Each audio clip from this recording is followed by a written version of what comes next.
ప్రార్థన చేసుకుందాం. ప్రేమ నమ్మకం గల పరలోకపు తండ్రి, కృపగల దేవ, మీ పాదాలకు స్తోత్రాలు చెల్లిస్తున్నాం.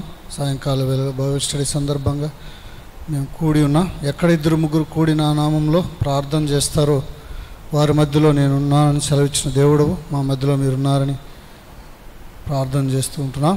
మా యొక్క బైబిల్ స్టడీని దీవించము. మా ఆలోచనలు మీ వాక్యము ప్రభావ మాకు ఆశీర్వాదకరంగా ఉన్నట్టు సహాయపడమని ప్రార్థన చేస్తుంటున్నాం. కనపడకుండా చీకటి అంధకార శక్తులను యేసుక్రీస్తు రక్తంతో ప్రభావ కడుగుము, పరిశుద్ధపరచము, దూరపరచము. మా ఆలోచనలు చెదిరిపోయే తలంపుల నుంచి భద్రపరిచి మీ వాక్యమును గ్రహించి అలాగ జీవించుటకే మనల్ని సిద్ధపరచమని ప్రభువైన యేసుక్రీస్తు వారి ఘనమైన పరిశుద్ధ నామంలో స్తుతించి ప్రార్థించి అడిగి వేడుకుంటున్నాం తండ్రి.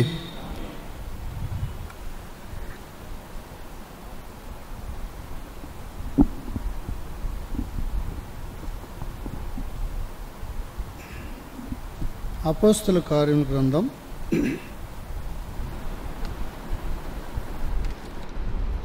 2వ అధ్యాయం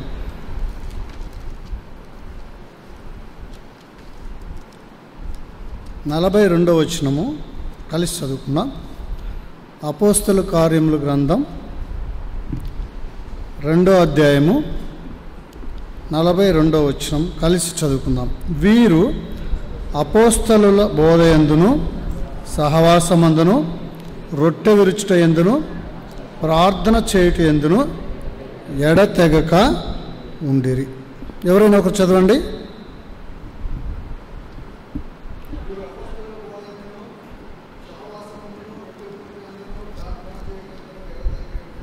ఉండిరి.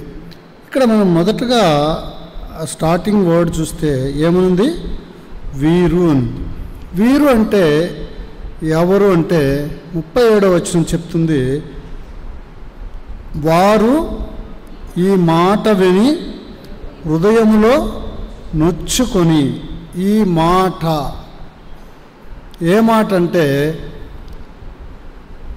ప్రభువైన యేసుక్రీస్తు వారు మన పాపముల కొరకై మృతి పొందెను, సమాధి చేయబడెను, 3వ దినమున తిరిగి లేచెను. అదే సువార్త. అంతకు మించి సువార్త ఏమి లేదు. అదే సువార్త. సో ఎప్పుడైతే వారు అది విన్నారో, యేసుప్రభు వారు మన పాపముల కొరకై చనిపోయాడని విన్నారో, వాళ్ళ హృదయము నొచ్చుకొనిందని వాక్యం రాయబడుతుంది. నొచ్చుకునింది, నొచ్చుకోవడం.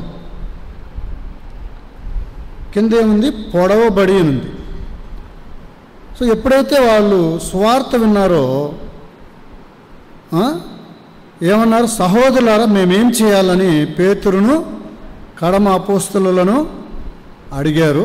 అప్పుడు పేతురు ఏమన్నాడు?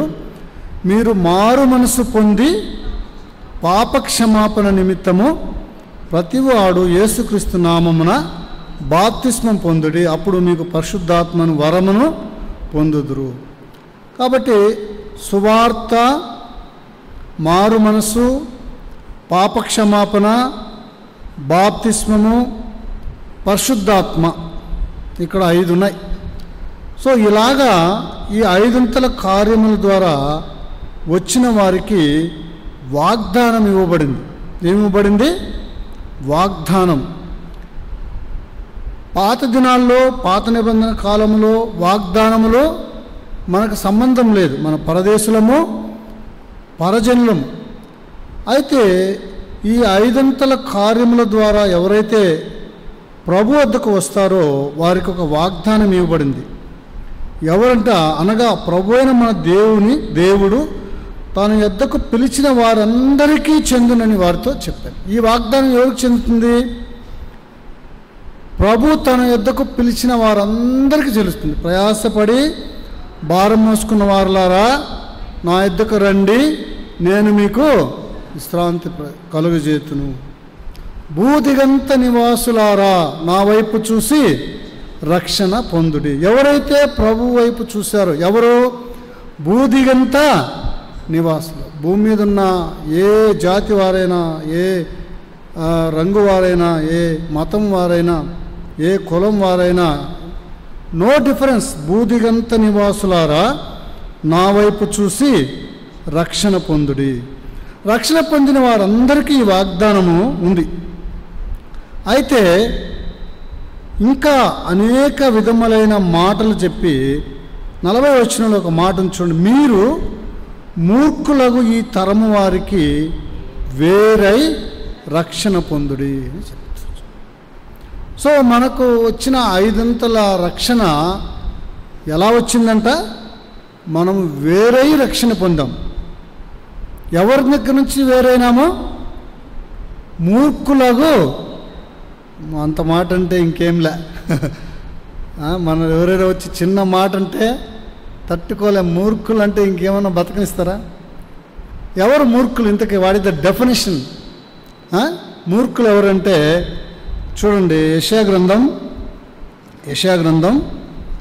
26వ అధ్యాయం. మనము ఈ మూర్ఖుల జాబితాలో ఉన్నామో లేదో చూద్దాం. యెషయా గ్రంథం 26వ అధ్యాయము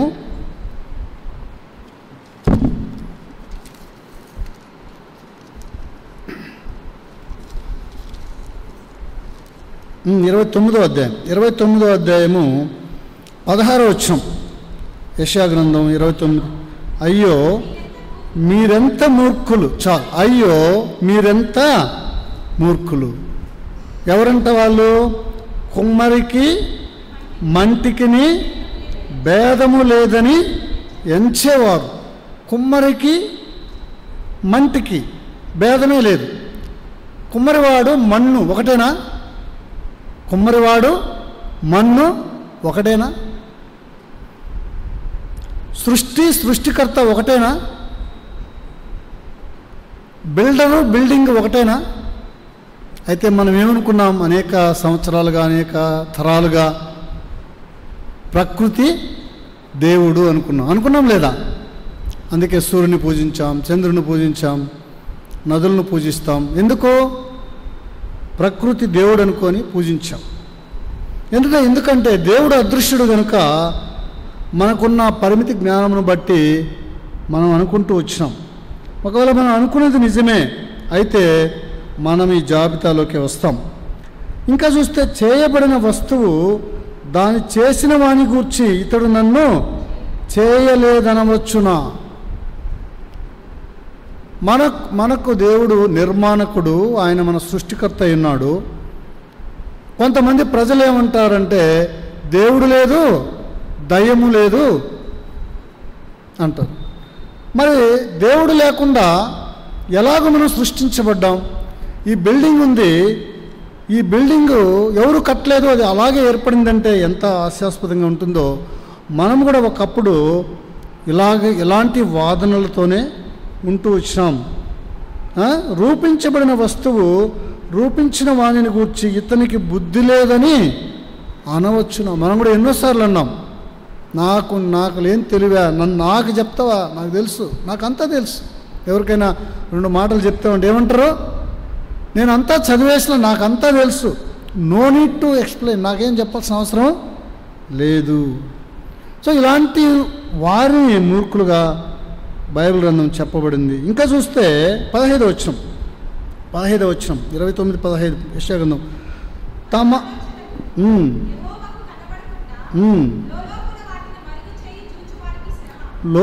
ఆలోచనలను యెహోవాకు కనబడకుండా లోపల వాటిని మరుగు చేస్తూ ఉంటాం. కంటిని నిర్మించినవాడు చెప్పండి, ఏం గమ్మునున్నారు? కంటిని నిర్మించినవాడు, గట్టిగా అనొచ్చు, ఏం సిగ్గేం లేదు, మొహమాటం ఏం లేదు, వాక్యం మాట్లాడడానికి ఏముంది? చెవిని నిర్మించినవాడు వినకుండునా? అయితే మనం ఏమనుకుంటాము? నేను చేసే పనులు ఎవరు చూడడం లేదు, నేను సీక్రెట్గా చేస్తున్నా అనుకున్నాడు. మమ్మల్ని ఎవరు చూసేదరు, మా పని ఎవరికి తెలియను అనుకుని చీకటిలో తమ క్రియలు జరిగించు వారికి మనం లేమా? ఈ జాబితాలో ఉన్నామా? లేమా? అందరూ ఉంటాం, అందులో ఏం అనుమానం లేదు. మనం అటు ఇటు చూడబల్లే, మనం కూడా ఉంటాం. ఇంకొక మాట చూద్దాం, 14వ వచనం. కాగా నేను మరలా ఈ జనుల ఎడల ఒక ఆశ్చర్యకార్యము జరిగింతును, బహు ఆశ్చర్యముగా జరిగింతును. వారి జ్ఞానుల జ్ఞానము వ్యర్థమగును, వారి బుద్ధిమంతుల బుద్ధి మరుగైపోవును. అనేక మంది సైంటిస్టులని, రిఫార్మర్స్ అని, ఇంటలెక్చువల్స్ అని ఈ సొసైటీలో ఎంతోమంది ఎవాల్వ్ అయినారు. గొప్ప గొప్ప శాస్త్రవేత్తలని పేరు పెట్టుకున్నారు, థియాలజీస్, ఫిలాసఫీస్ రాస్తూ వచ్చినారు. అయితే యోబు గ్రంథంలో రాయబడింది భూగోళము అని రాయబడింది. ఏమనింది? భూగోళము. గోళం అంటే ఏమి? వృత్తాకారంలో గ్లోబ్ అని అన్నాడు. ఎప్పుడు రాశారు యోబు గ్రంథము? ఎప్పుడు రాశారు? బైబిల్ చరిత్రకారులు చెప్తారు, మోషే రాసిన 5 గ్రంథాలు ఏవేవో రాశాడు మోషే. ఆదికాండము మీకు తెలుసు. నేను అడిగేది ఎందుకంటే మిమ్మల్ని మైండ్ డైవర్స్ కాకుండా అడుగుతాను. మీరు చెప్పలేదనుకో మీరు ఎటో ఉంటారు. Mind absent, body present. ఏమి రాసినాడు మోషే?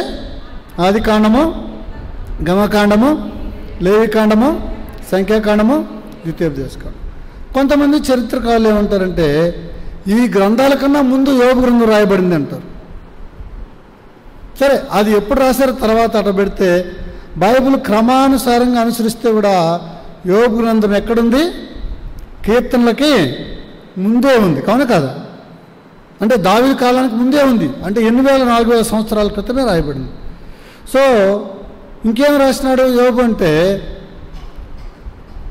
దేవుడు భూమిని శూన్యములో వేలాడదీసినాడు. అంటే భూమి ఎక్కడుందని చెప్పినాడు? శూన్యంలో ఉందని చెప్పాడు. భూమి గోళాకారంగా ఉంది, భూమి శూన్యంలో ఉందని చెప్పాడు, యోబు చెప్పాడు. మనం ఎప్పుడు కనిపెట్టాము? టెలిస్కోప్ కనిపెట్టేదాకా భూమి గోళాకారం ఉందని మనకు తెలియదు. మనం ఏమనుకుంటూ వచ్చినామో ప్లెయిన్గా ఉంది అనుకుంటూ వచ్చినాం. కొన్ని థియాలజీ, కొన్ని మైథాలజీస్ ఏం చెప్తాయి? ఈ భూమిని ఎవరో మోస్తున్నారు, 4 ఏనుగులు మోస్తున్నాయి, 4 గుర్రాలు మోస్తున్నాయి అని కొంతమంది రకరకాలైన మిత్స్ అంటారు, మైథాలజీ తయారు చేసుకొని అదే నిజం అనుకుంటూ వచ్చినారు. అయితే బహు ఆశ్చర్యముగా జరిగింతును, వారి జ్ఞానుల జ్ఞానము వ్యర్థముగును, వారి బుద్ధిమంతుల బుద్ధి మరుగైపోయింది. దేవుని వాక్యము ప్రజల చేతుల్లోకి వచ్చింది. ఎప్పుడైతే వచ్చిందో వాళ్ళు కనిపెట్టడం స్టార్ట్ చేశారు. దేవుని గ్రంథము 1500 సంవత్సరం వరకు కూడా కొద్దిమంది చేతుల్లోనే ఉండేది. ఎప్పుడైతే అచ్చు యంత్రం వచ్చిందో, ఎప్పుడైతే క్రిస్టియానిటీ ఒక రెవల్యూషన్ వచ్చిందో, ఇది బైబిల్ గ్రంథము ఎక్కడో పెట్టి పూజ చేసే వస్తువు కాదు, కొద్దిమంది చేతిలో ఉండాల్సిన వస్తువు కాదు, ఇది అందరి దగ్గర ఉండాల్సిన గ్రంథము, ఇది జ్ఞాన గ్రంథముని దీన్ని వెలుగులోకి తీసుకొచ్చి దీన్ని అన్ని భాషల్లో తర్జుమా చేసి ప్రపంచానికంతా అందించాలనే క్రమంలో ప్రయత్నం జరుగుతుంది. అయితే ఇది ఒక మత గ్రంథంగానే చూడడం వల్ల మనము కూడా అనేక సంవత్సరాలు ఏమైపోయినామో, ఓహో ఇది మనకు సంబంధించిన పుస్తకము కాదు అనుకున్నాము. ఎప్పుడైతే మనం ఇలాంటి మిత్స్, ఇలాంటి ఫిలాసఫీస్ వాటికి మనం వేరే రక్షణ పొందుతూ వచ్చినామో, మనం ఏం చేస్తూ వచ్చినామంట, ఈ బోధ వింటూ వచ్చినాం. ఈ బోధ, ఈ అపోస్తలుల యొక్క బోధను మనం చదువుతూ వచ్చినాం, డిస్కస్ చేస్తూ వచ్చినాం, వింటూ వచ్చినాం. ఎప్పుడైతే వింటూ వచ్చినారో, అందుకే ఆ మాట ఏముంది, వీరు అపోస్తలుల బోధ. సో ఈ బోధ మనకి అవసరమైంది. ఎందుకంటే it is not a religious book. ఇది మత సంబంధమైన పుస్తకము కాదు, ఇది జ్ఞానాన్ని అందించేటువంటి పుస్తకం. అందుకే వాక్యం ఏం చెప్తుంది, జ్ఞానము లేని వారలారా, బుద్ధి లేని వారలారా, నా యొద్దకు వచ్చి జ్ఞానమును నేర్చుకునుడి, నా యొద్దకు వచ్చే ఉపదేశము వినుడు అని దేవుడు తన వాక్యం ద్వారా ప్రజలను ఆహ్వానిస్తూ ఉన్నాడు. కాబట్టి ఇలాంటి వారముగా ఉన్న మనము వేరే రక్షణ పొంది మనము 5 క్రియల ద్వారా ఏం పొందుతూ వచ్చినామంట? వాగ్దానమును పొందుతూ వచ్చినాము. ఆ వాగ్దానము దేవుడు మనకు ఇస్తూ వచ్చినాడు. వీరు అపోస్తలుల బోధ యందును సహవాసమందును రొట్టె విష్ట యందును ప్రార్థన చేయటం. మొదటగా మనం అపోస్తల బోధ మనం చూసినప్పుడు ఎవరు అపోస్తలులు? అపోస్తలులు అంటే ఎవరు అపోస్తలు అంటే? ఈ రోజుల్లో కూడా చాలామంది ఏమంటున్నారు? మేము అపోస్తలులము అంటున్నారు. పోనీ మనకు తెలుసా అపోస్తలులు అంటే ఎవరు? చెప్తారా ఎవరైనా? అపోస్తలులు అంటే ఎవరు? ఎంతమంది ఉన్నారు అపోస్తలులు అంటే? ఎంతమంది ఉన్నారు? ఎవరు? సరే, లూకాసు సువార్త 6వ అధ్యాయము, లూకాసు సువార్త 6వ అధ్యాయము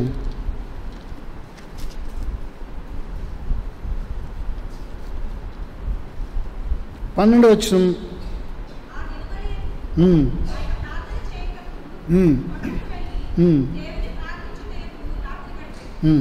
ఉదయమైనప్పుడు ఆయన తన శిష్యులను పిలిచి వారిలో 12 మందిని ఏర్పరచి వారికి అపోస్తలులు అను పేరు పెట్టెను. ఇంతకీ యేసుప్రభు 12 మంది శిష్యులా అపోస్తలులా? శిష్యులా అపోస్తలులా?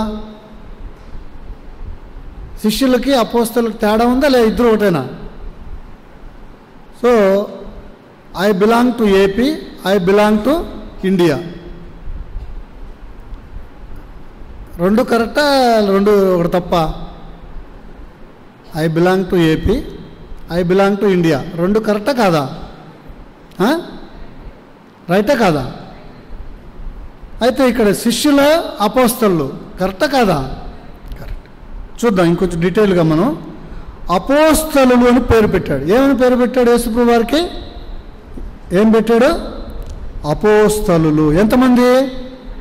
12 మంది. వీరు ఎవరనగా ఆయన ఎవనికి పేతురును మారు పేరు పెట్టినో ఆ సీమోను. ఈ 12 పేర్లను గుర్తుపెట్టుకుందాం. 12 పేర్లు వచ్చిన వాళ్ళు ఎంతమంది ఉన్నారు చెప్పండి చూద్దాం. చేతులు ఎత్తండి. అట్లీస్ట్ 12 పేర్లు చెప్పగలిగిన వాళ్ళు చెప్పండి మరి చూడకుండా. వినపడతా? బ్రదర్స్ వైపు సండే స్కూల్ పిల్లలు ఎవరు లేరు?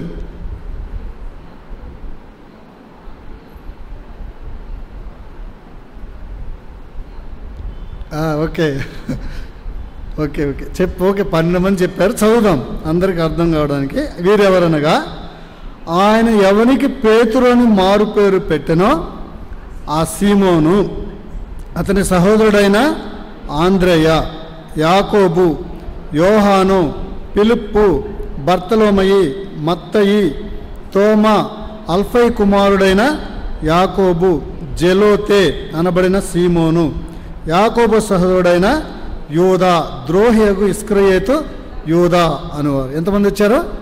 12 మంది వచ్చారు. వీరికి ఏం పేరు పెట్టాడు యేసుప్రభు వారు? అపోస్తలులు. అపోస్టల్స్ అంటే పంపబడిన వారు అని అర్థం.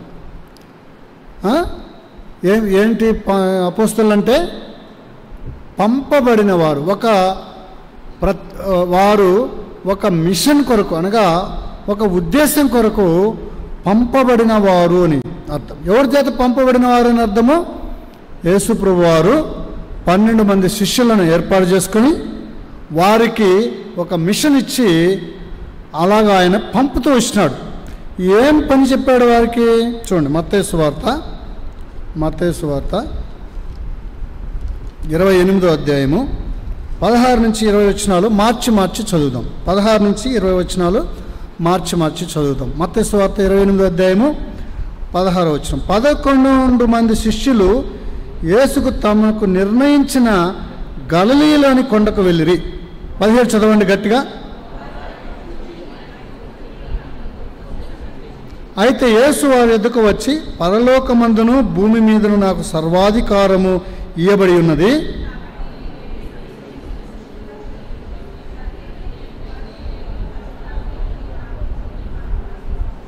నేను మీకు ఏ ఏ సంగతులను ఆజ్ఞాపించుతున్నో వాటన్నిటినీ గైకొనవలనని వారికి బోధించుడి. ఇదిగో నేను యుగ సమాప్తి వరకు సదాకాలము మీతో కూడా ఉన్నానని వారితో చెప్పాను. ఈ భాగం మనకు బాగా పరిచయమైన భాగమే. ఇక్కడ 16వ వచనంలో చూస్తే ఎంతమంది ఉన్నారు? 11 మంది శిష్యులు ఉన్నారు.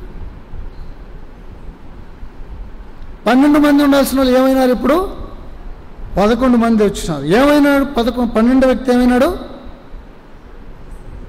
12 వ్యక్తి ఏమైనాడు? చనిపోయినాడు. ఎందుకు చనిపోయినాడు? ద్రోహం చేసినాడు కాబట్టి ఉరి వేసుకుని చనిపోయాడు. ద్రోహియగు యూదా అని రాయబడింది, అవునా? అది ఏమైనాడు? యేసు ప్రభు వారితో కూడా ఉండి యేసు ప్రభు భోజనం తిని రొట్టెలు తిని ఆయన అద్భుతాలు చూసి ఆయన కానుక పెట్టి తీసుకొని అకౌంటెంట్గా ఫైనాన్షియర్గా ఉండి చివరికి యేసు ప్రభుని సైనికులకు పట్టించి ఆయనకు తెలియకుండా ద్రోహం చేసినాడు. కాబట్టి ఆయనకు తాను మనస్సాక్షి గద్దించి గుచ్చుకొని ఇంకా నాకు క్షమాపణ లేదనుకొని చనిపోయాడు. ఉరిపెట్టుకుని చనిపోయాడు. 11 మంది ఈ శిష్యులకు ఒక మిషన్ ఇచ్చినాడు. ఏమిచ్చినాడంట?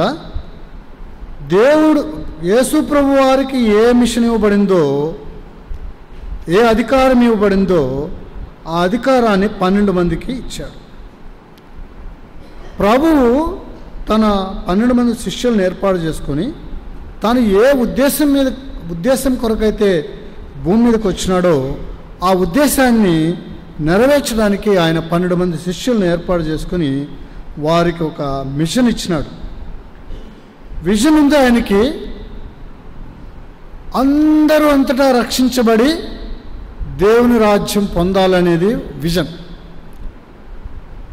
దేవుని యొక్క ప్రణాళిక. అందరూ అంతటా మారు మనసు పొంది కోల్పోయిన సంబంధాన్ని తిరిగి పొంది పరలోక రాజ్యంలో చేరాలనేది ఒక విజన్. ఆ విజన్కి మిషన్ ఏంది అంటే, కాబట్టి మీరు వెళ్ళి సమస్త జనులను శిష్యులనుగా చేయుడి, తండ్రి యొక్కయు కుమారుని యొక్కయు పరిశుద్ధాత్మ యొక్కయు నామములోనికి వారికి బాప్తిస్మం ఇచ్చుచు. సో ఇచ్చుచు శిష్యులుగా మార్చమన్నాడు. ఏంగా మార్చమన్నాడు? ఆ మతంలో చేర్చమనలా. యేసు ప్రభు వారు మీరు వెళ్ళి మతం చెప్పండి అన్నాడు. మతం గురించి ప్రభువారు ఏం చెప్పినాడు?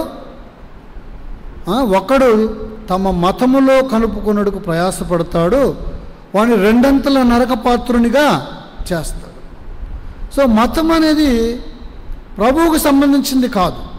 మతం అనేది ఎవరిదంటే ప్రభువుని వాడుకొని ప్రభు యొక్క ఐశ్వర్యాన్ని అనుభవించి ప్రభు యొక్క దీవులను అనుభవించి తమ సొంత ప్రయోజనాల కొరకు వాక్యమును త్రిప్పివేసి వారు ఎదగడానికి, వారు డెవలప్ కావడానికి, వాళ్ళు ఈజీ మనీ కోసం కల్పించినటువంటి వారి మతం.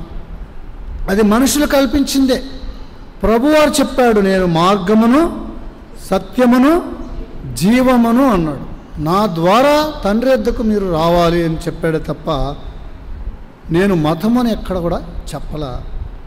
మతం అనేది స్వార్థపూరితమైన మానవుడు కల్పించినది. కాబట్టి ఈ అపోస్తులు అనే వాళ్ళు ఏం చేయాలా? వీళ్ళ మిషన్ ఏంటంటే వీళ్ళు అనేకులను శిష్యులుగా చేయాలి. అందరినీ, తన వాక్యం వినిన వారందరినీ వారు శిష్యులుగా చేయాలి. సో అందుకేం చేయాలా? తండ్రి కుమార పరిశుద్ధాత్మ నామములో విట్నెస్ ఇవ్వాలి. విట్నెస్ ఇవ్వడానికి వాళ్ళకి అధికారం ఇచ్చినాడు దేవుడు.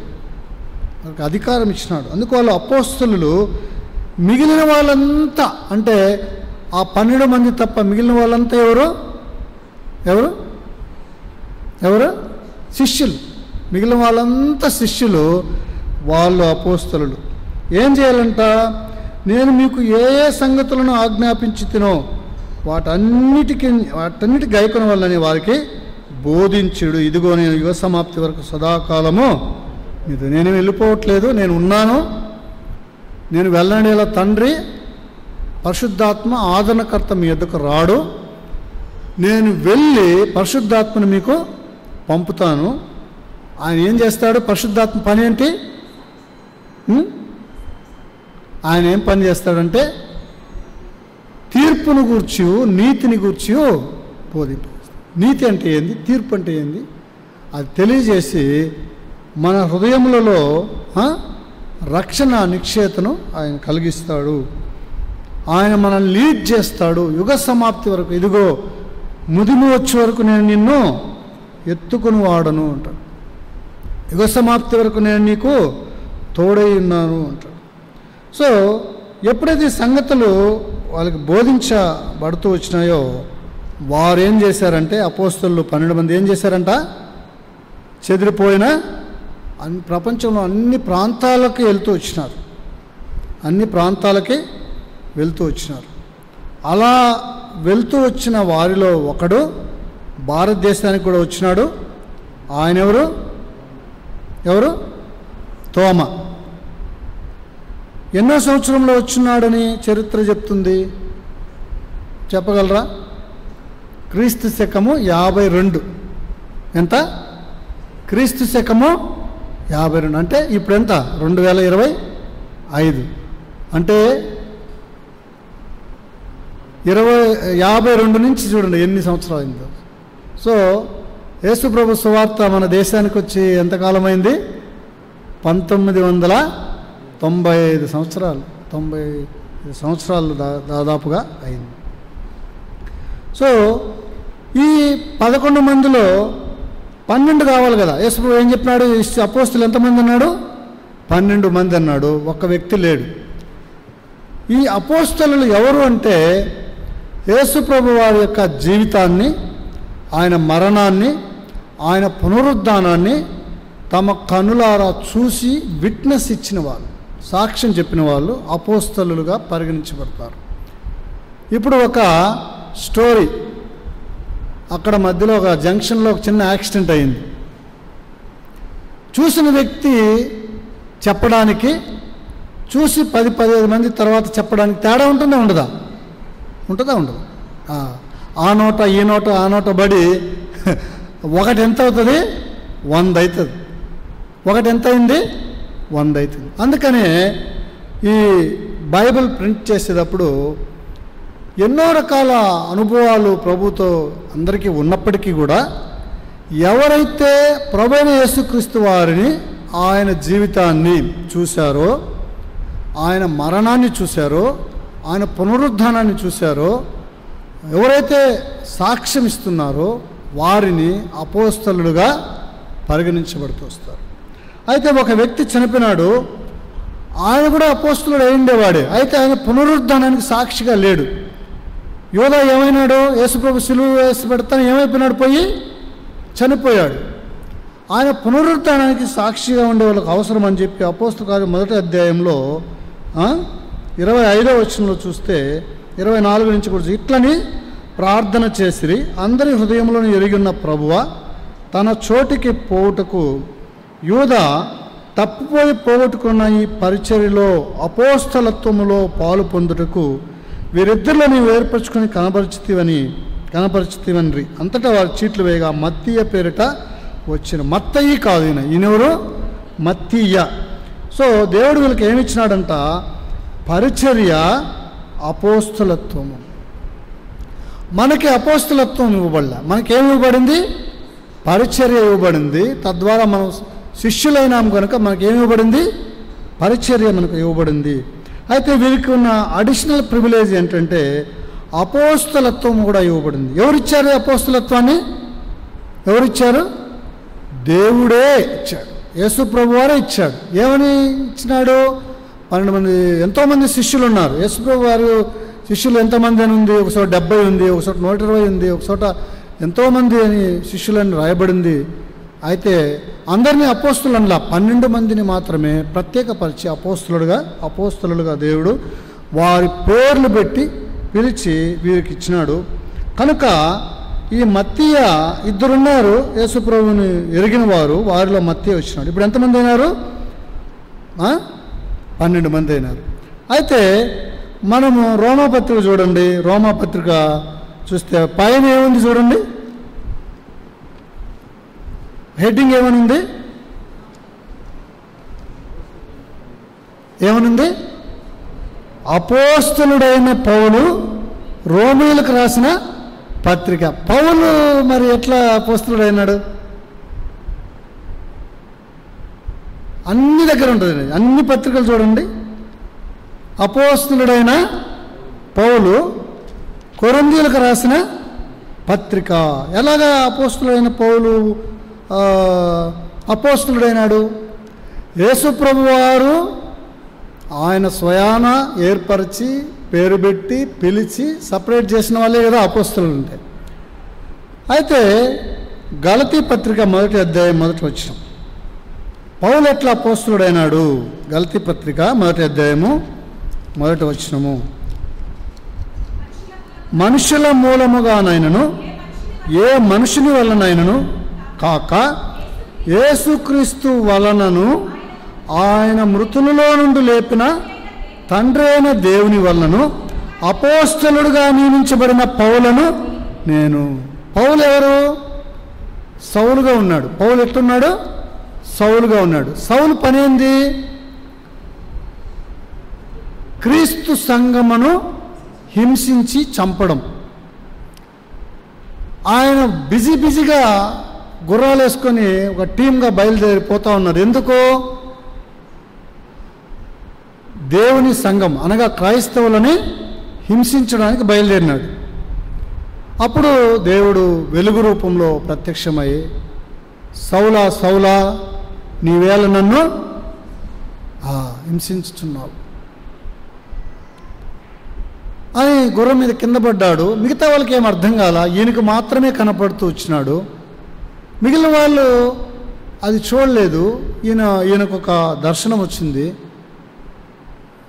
ఎవరు నువ్వు అంటే ఏమన్నాడు ప్రభు? నేను నీవు హింసించుచున్న యేసుని అన్నాడు. యేసుని. సో దేవుడే ప్రభు యేసుక్రీస్తు వారు తానే పౌలుకి ప్రత్యక్షమై నేను యేసుని అని చెప్పాడు. నీవు హింసించుచున్న యేసు. సో క్రీస్తు సంఘమునకు శిరస్సు గనుక, చర్చ్ ఇస్ ద బాడీ కదా, క్రీస్తు శరీరమే సంఘము గనుక, సంఘాన్ని హింసిస్తే ఎవరిని హింసించినట్టు? క్రీస్తుని హింసించినట్టు గనుక క్రీస్తు ప్రభువారు నీవు హింసించుచున్న యేసుని అని చెప్తూ వచ్చినాడు. అప్పుడు సౌలు పౌలుగా మార్చబడినాడు. ఆయనను సంఘము ఆదరించింది. బర్నబా ద్వారా ఆయన సంఘంలోకి తేబడుతూ వచ్చినాడు, పురికొల్పబడుతూ వచ్చినాడు. కొద్దిమంది బర్నబాను కూడా అపోస్తలుగా ఎంచబడడానికి డిస్కషన్ జరిగినా కానీ ఫైనల్గా పౌలుని మాత్రమే అపోస్తలుడుగా నియమించడం జరిగింది. ఆయన ఇంట్రొడక్షన్ ఏం చెప్తున్నాడంట. తర్వాత అపోస్తల కార్యము గ్రంథం రాసింది ఎవరు? లూకా. అపోస్తల కార్యం గ్రంథం రాసింది ఎవరు? దాని హెడ్డింగ్ ఏముంది? అపోస్తలుల కార్యములు. అపోస్తలుల కార్యముల్లో ఎక్కువ ఎవరి గురించి ఉంటుంది? ఎవరి గురించి ఉంటుంది చెప్పండి? పౌలే కదా, ఇంకేముంది దాన్ని చెప్పడానికి ఏముంది? మొదటగా పేతురు వాళ్ళతో స్టార్ట్ అయినప్పటికీ చివరి అధ్యాయాలు 9వ అధ్యాయం 10వ అధ్యాయం వచ్చేసరికి ఇంకా పౌలు కంప్లీట్గా ఆయన పరిచర్య, ఆయన సంగతులు, ఆయన సంఘ విస్తరణ చూడండి. అపోస్తల కార్యముల గ్రంథం 9వ అధ్యాయం. అపోస్తల కార్యములు 9వ అధ్యాయము 15వ వచనం. అందుకు ప్రభువు, నీవు వెళ్ళుము, అన్యజనుల ఎదుటను రాజుల ఎదుటను ఇజ్రాయేలీయుల ఎదుటను నా నామము భరించుటకు ఇతడు నేను ఏర్పరచుకొనిన సాధనమై ఉన్నాడు. 10వ వచనం. దమస్కులో అననీయ అని ఒక శిష్యుడుండెను. ప్రభువు దర్శనమందు అననీయ అని అతన్ని పిలువ. ఎవరి దర్శనంలో? ప్రభు దర్శనంలో పిలిచి అతడు ప్రార్థన చేయుచున్నాడు. అతను విచారించు.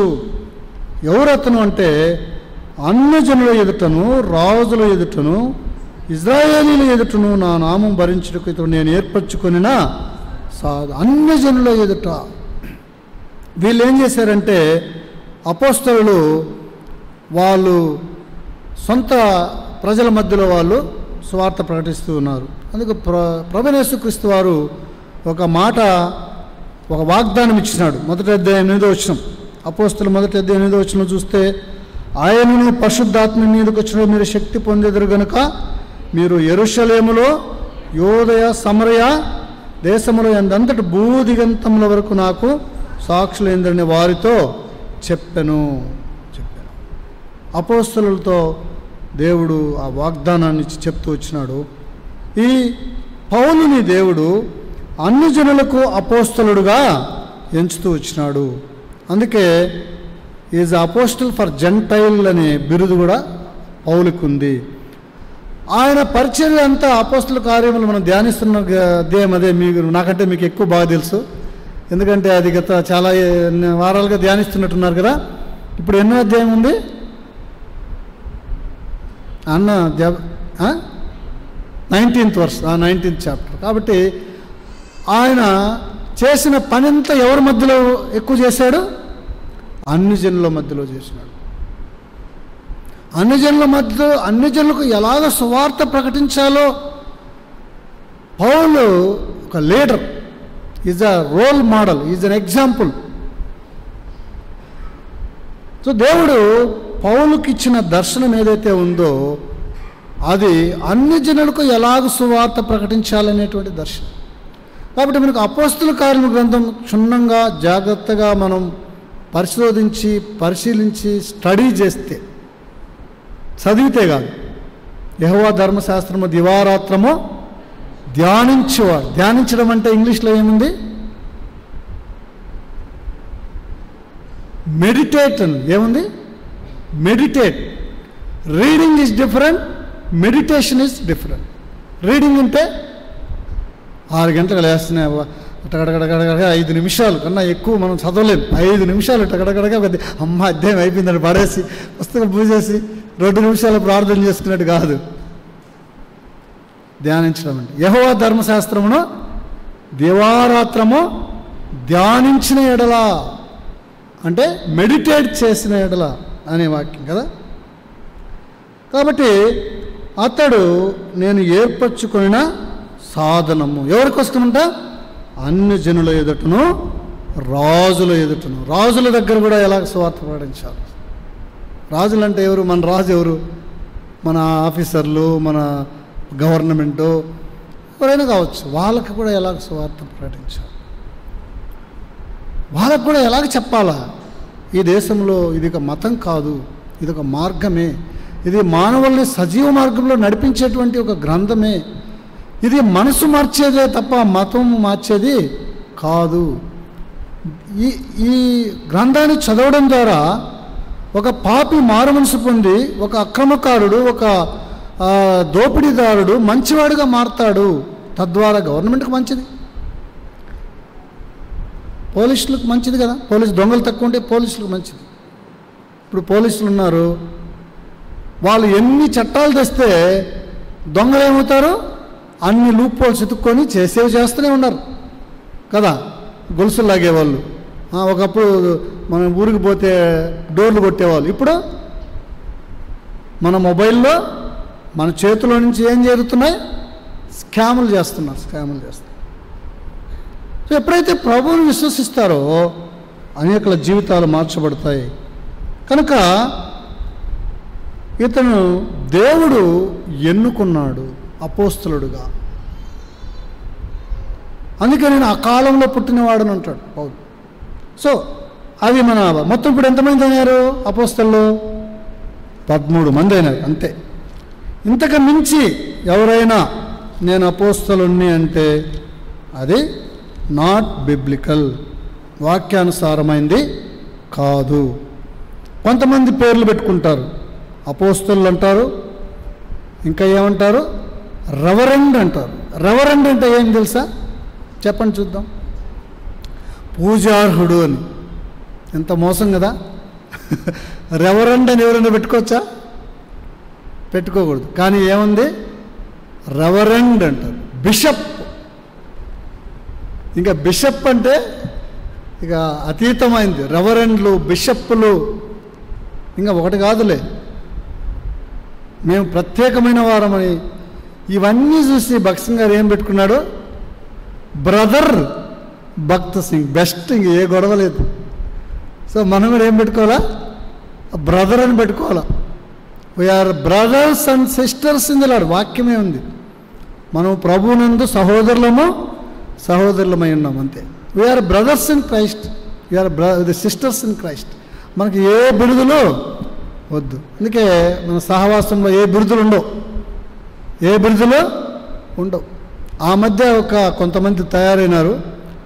అయితే దేవుడు అందరినీ అణిచివేసినాడు. ఇప్పుడు all are brothers and sisters in Christ. అంతకు మించి ఏదైనా మనం ముందుకు చేర్చుకున్నామనుకో అది వాక్యానికి విరుద్ధమైనటువంటిదే. ఒకటి పెట్టుకోవచ్చు. ఏమని పెట్టుకోవచ్చు? ఐ ఆమ్ డిసైపుల్ అని పెట్టుకోవచ్చు. ఏమని పెట్టుకోవచ్చు? శిష్యుడిని అని పెట్టుకోవచ్చు. శిష్యుడు అంటే ఎవరు అంటే లర్నింగ్. ఎందుకు మొదట క్వాలిటీ ఏముండాలా? నేర్చుకోవాలి. రెండవది ఒబీడియన్స్, అంటే నువ్వు ఏదైతే నేర్చుకున్నావో దానికి ఒబీడియన్స్ చూపించాలి. మూడవది ప్రాక్టీస్, దాన్ని అనుసరించాలి. ఫోర్త్ది విట్నెస్, సాక్షిగా ఉండాలి. So these 4 are the eligibility. ఈ 4 ఉంటే వాళ్ళని ఏమంటారు? డిసైపుల్స్ అంటారు. ఏమంటారు? డిసైపుల్స్. సో ఈ 4 లేకుండా నేను నార్మల్ విశ్వాసిని, కొంతమంది అంటారు నేను నార్మల్ విశ్వాసిని. నార్మల్ అబ్నార్మల్ ఏమి ఉండవు. పేరు ఒకటే. ఏంటది? శిష్యుడు, శిష్యురాలు. I am disciple of Christ అంతే. There is no other definition. మనమే క్రిస్టియన్ అంటే శిష్యుడని అర్థం. క్రిస్టియన్ అంటే మతంలో ఉన్నామని కాదు. ఐ ఆమ్ క్రిస్టియన్ అంటే అర్థమైంది ఐ ఆమ్ డిసైపుల్ అని అర్థం. అంటే నేను విని, విశ్వసించి, అనుసరించి, సాక్షిగా ఉంటాను అని చెప్పడమే శిష్యులు. అపోస్తలులు ఎవరు? దేవుని భౌతికంగా యేసుక్రీస్తు ప్రభు వారిని చూసి, ఆయన మరణాన్ని చూసి, ఆయన పునరుద్ధానాన్ని చూసి, ఈ భూలోకాన్ని అంతటికీ కూడా ఆ రక్షణ సువార్త. ఏంటి రక్షణ సువార్త? యేసుక్రీస్తు ప్రభు మన పాపముల కొరకై చనిపోయినాడు, పాతిపెట్టబడ్డాడు, 3వ దినమున తిరిగి లేచినాడు, రాబోతున్నాడు. దీనికి విట్నెస్లుగా తయారు చేయడానికి ఏర్పరచబడినటువంటి వారే అపోస్తలులు. అపోస్తలు మొత్తం ఎంతమంది? 13 మంది. 12+1 అని చెప్పాలి. ఏం చెప్పాలా? 12+1 అంతే, 13 మంది. అయితే మనమంతా శిష్యులం. మనము ఈ రక్షించబడిన తర్వాత మనం ఏమైనా ఇప్పుడు శిష్యులైన 5 కార్యముల ద్వారా మనకు ఉన్న 5 కార్యములు, మనం ఎక్స్పీరియన్స్ చేసిన 5 యాక్టివిటీస్ ఏంటంటే అపోస్తలుల కార్యం 2:37 ప్రకారం ఏం చెప్తుందంటే, విని హృదయములో నొచ్చుకొని మారు మనస్సు, పాపక్షమాపణ, బాప్తిస్మము, పరిశుద్ధాత్మ వరము, తద్వారా వాగ్దానము. ఓకేనా? మారు మనస్సు, పాపక్షమాపణ, యేసుక్రీస్తు తండ్రి కుమారు పరిశుద్ధాత్మ నామములో బాప్తిస్మము, వాగ్దానము, పరిశుద్ధాత్మ వాగ్దానం. ఈ వాగ్దానము అందరికీ ఇవ్వబడింది. ఎందరైతే ప్రభు దగ్గరకు వస్తారో వారందరికీ వాగ్దానము ఇవ్వబడింది. ఈ 5 కార్యముల ద్వారా పొందినటువంటి వాగ్దానం పొందినటువంటి వీరు సంఘములో చేర్చబడ్డారు. సంఘం కింద ఉంది చూడండి. కాబట్టి వాక్యమును అంగీకరించిన వారు బాప్తిసం పొందిరి. ఆదిన ముందు 3,000 మంది చేర్చబడిరి. ఎక్కడ చేర్చబడినారు? సంఘము. సంఘం అంటే ఏమి? క్రీస్తు ప్రభువుని యొక్క శరీరము. ఆ శరీరములో అవయములుగా మనం ఉన్నాము. అదే ఎఫెసీ 2:20 చెప్తుంది చూడండి. ఎఫెసీ 2:20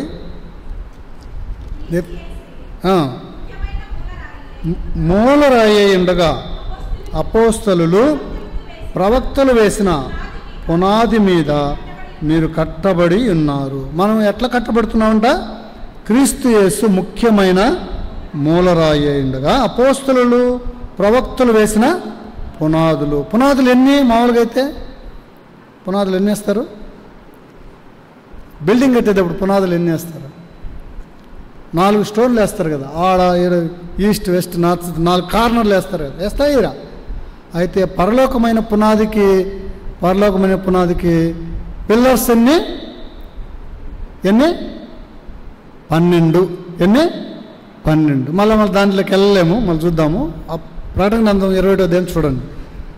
ఆ గుమ్మములు పిల్లర్స్ అంతా 12. పాత నిబంధనలో ఉన్న ఇజ్రాయేల్ గోత్రకర్తలు 12 మంది, నూతన నిబంధనలో ఉన్న అపోస్తలులు 12 మంది.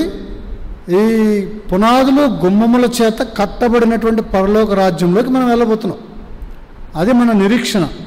అయితే ఇక్కడ మనము చేర్చబడినాము. ఎక్కడ చేర్చబడినాము? సంఘంలో చేర్చబడినాము. సంఘంలో 4 రకాలైన భద్రతలు ఉన్నాయి. మొదటిది అపోస్తలుల బోధ, సహవాసము, రొట్టె విష్ట, ప్రార్థన. కాబట్టి ఈ అపోస్తలుల బోధ ఎక్కడ దొరుకుతుంది? యూట్యూబ్లో, ఇన్స్టాగ్రామ్లో, ఆన్లైన్లో, ఇంటర్నెట్లో దొరకదు. అపోస్తలుల బోధ ఎక్కడ దొరుకుతుంది? దేవుని వాక్యంలో దొరుకుతుంది. మనకంతా చాలా వీఆర్ ఎక్స్పర్ట్స్ ఇన్ ఫార్వర్డింగ్ కదా. ఆ వాట్సాప్లో వచ్చిందో లేదో అక్కడక్కడగా వెళ్ళిపోతుంది. వాట్సాప్లో వచ్చింది పంపకూడదు. నీతో ఏం దేవుడు మాట్లాడినాడో అది పంపాలా. దేవుడు నీతో మాట్లాడింది నువ్వు పంపాలా. షేర్. ఎవరో పంపింది అది కంప్లీట్గా కూడా చదవం. ఎంతమంది చదువుతారో నాకు డౌటే. మీరు పరీక్షించుకోండి. మిమ్మల్ని మీరే పరీక్షించుకోండి. అది చదవకుండా ఎంతమంది ఫార్వర్డ్ చేస్తారు చూడండి. ఆడ ఏదైనా ఒక చిన్న వాక్య ఓకే కొట్టి తోసేయడం. అది ఏంది? ఎవరు పంపించారు? అసలు ఎంత నిజమా కాదా ఏముండదు. మనతో ఏం మాట్లాడినాడో దాన్ని మనం షేర్ చేయాలా. అన్ని సమస్తమును పరీక్షించి మేలైన దానిని చేపట్టుడి. సమస్తాన్ని పరీక్షించాలి. తప్పు బోధలు ఉంటాయి.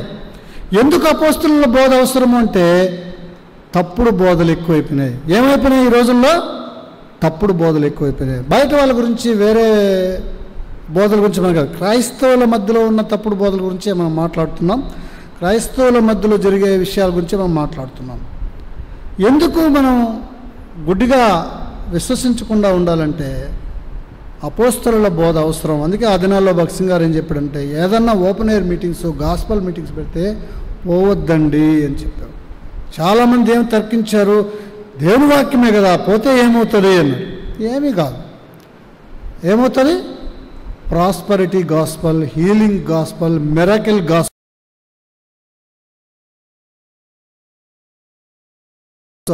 అని ఆ దినమే కాదు, ఈ సహవాసం రాకముందే యేసు ప్రభు ఉన్న దినాల్లోనే ఉంది. చూడండి ఎలాగా అపోస్తలుల బోధ కాదని ఎలాగ తెలుసుకోవాలంటే ఆ దినాల్లోనే అపోస్తలులు రాశారు, తప్పుడు బోధలు ఏందో చెప్పారు. సో అది అలా ఉంటే అది తప్పుడు బోధని టెస్ట్ చేసి చెప్పారు, టెస్ట్ చేశారు. ఈ మధ్య అందరికి కోవిడ్ వచ్చింది కదా, అది జలుబా కోవిడ్ అని ఎలా తెలుస్తుంది? టెస్ట్ చేస్తే తెలుస్తుంది. జ్వరం వచ్చింది హాస్పిటల్కి పోతాము, ఏమేమి టెస్టులు చేస్తారు? Dengue, malaria, x, y, z ఎన్ని టెస్టులు ఉంటే అన్ని టెస్టులు చేసిన తర్వాత ఇది నీకు నార్మల్ ఫీవర్ తగ్గిపోతుంది అంటారు. ఆ మాట చెప్పడానికి ఏం చేస్తారు? ABCDEZ ఎల్లు చేస్తారో తెలియదు. అయితే మనం ఒక 5 టెస్టులు చూద్దాము ఈరోజు. మళ్ళీ మిగతా టెస్టులు మీరే చదువుకోండి. మిగతా టెస్టులన్నీ మీరే అపోస్తల కార్యముల గ్రంథమే కదా చదువుతున్నారు. సో మీరే చదువుకొని టెస్టులన్నీ రాయండి. ఈ సంవత్సరం డిసెంబర్ 31 రోజు అడుగుదాం. అన్నకు చెప్తా, అడగమని చెప్తా. ఎన్ని టెస్టులు అంటే, టెస్టులు అంటే ఏమి, ఎన్ని తప్పుడు బోధలు ఉన్నాయి ఎక్కడ? బైబిల్లోనే. ఇప్పుడు జరిగే తప్పుడు బోధలు లెక్క పెట్టాలంటే మనకు కౌంట్లెస్ నక్షత్రాలన్నీ ఉన్నాయి. ఎన్ని డినామినేషన్లు ఉన్నాయంట? 20,000 అబోవ్, 20,000 డినామినేషన్ల కన్నా ఎక్కువ ఉన్నాయంట ప్రపంచవ్యాప్తంగా. మనకు 5 చూద్దాం. తప్పుడు బోధలు 5 చూద్దాము. అంటే 5 టెస్టులు. First test malaria. ఏం టెస్ట్ అది? మలేరియా. 1 యోహాను పత్రిక 4వ అధ్యాయము 2వ వచనం. 1 యోహాను పత్రిక 4